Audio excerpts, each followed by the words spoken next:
Alright guys, here's how to set up an all-wheel drive drift car. Alright, now I use the GTR Nismo 4-wheel drive.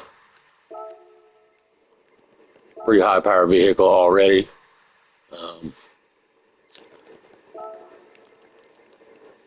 Yeah, we use that one right there, 491 horsepower. But we're going to put the engine swap on it.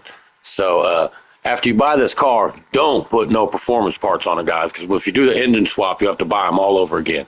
Okay, so after you buy your GTR Nismo or whatever 4-wheel drive car you want to use, Lancer might be pretty cool, you know what I mean? You got to be level 50 as well, collector. Then we'll come over here to GT Auto, car maintenance and service, and you want to engine swap this dude. This actually cost me 1.6 million, but it took me from 5 whatever to like 1,400 horsepower, which has already got some, even with before customs, it's got some kick-ass horsepower. After that, what you want to go ahead and do, guys, because it's a lot harder to get these all-wheel drive cars to break traction. Without this engine swap, this is not even possible.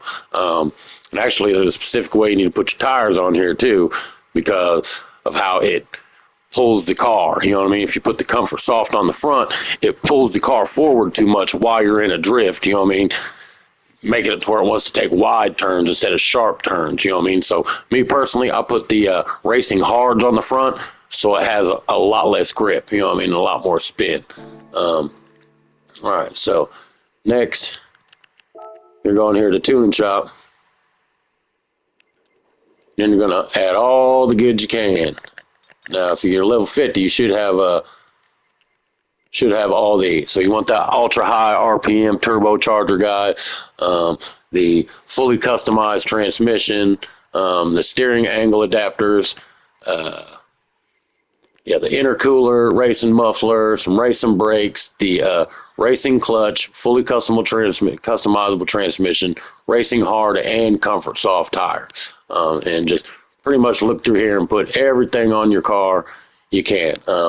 Fully customable LS limited slip differential.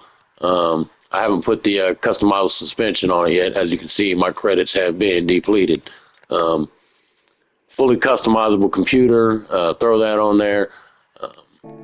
Like I said, everything you can. There ain't much more you can put on here after you upgrade it, do that engine swap, but whatever is on here, put it on there.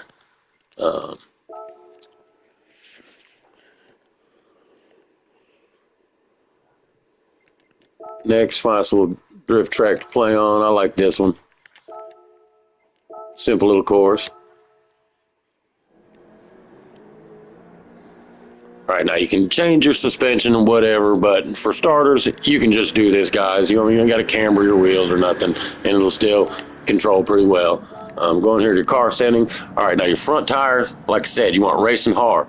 The rear tires, you want Comfort Soft, because you want the back to still have that kind of traction, but the front, you want a little less traction, because like I said, with this 4-wheel drive car, as you're drifting, the car wants to pull forward because the front tires are pulling the car as well. So you want less traction so it's not pulling so much, and you can get the cool looking spin. You know what I mean?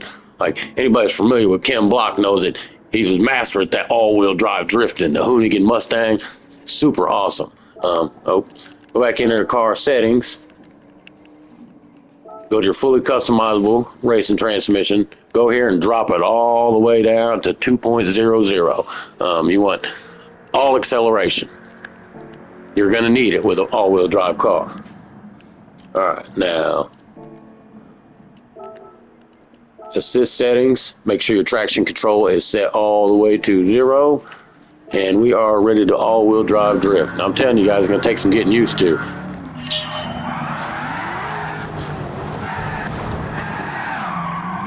Maybe I gotta try it on a wider track or something, because the skinny track is, and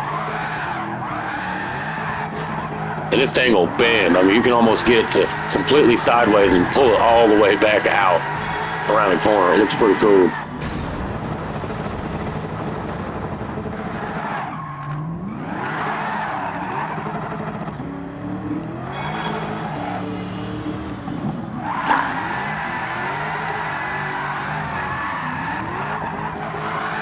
It's crazy. It'll pull. Like you can. The oversteering is a lot less. Like it'll pull sideways instead of spinning you out. It'll pull you back in the line.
Yeah, but this thing will most definitely drift. It's crazy. You can get a hell of an oversteer with it. I need to try it on a wider track.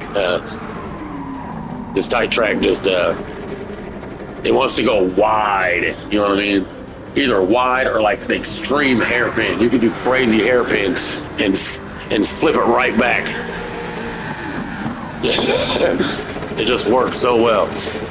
It works like it's supposed to, you guys. But you just gotta play with it a little bit and figure out what's doing what. Like I said, I figured out first off that them comfort soft on the front put too much pull on the front and it pulls the car too much.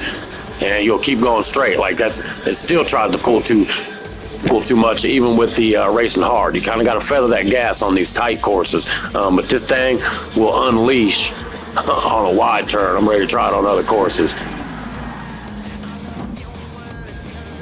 But yeah, this is first off, this is what you want to do, guys, is set up your all-wheel drive drift car. And then just get in there and start messing with it, because it's different than your regular drifting, guys. You know what I mean? You're pulling on them front wheels too, but it works like it's supposed to. Like the Ken Block Hoonigan, this fucking works. Got to be at level 50, but this is more fun stuff you can do, guys, when when you hit the level 50. We'll see what other kind of four-wheel drive cars we can work with. This is kind of a bigger car. Maybe we can find a smaller one.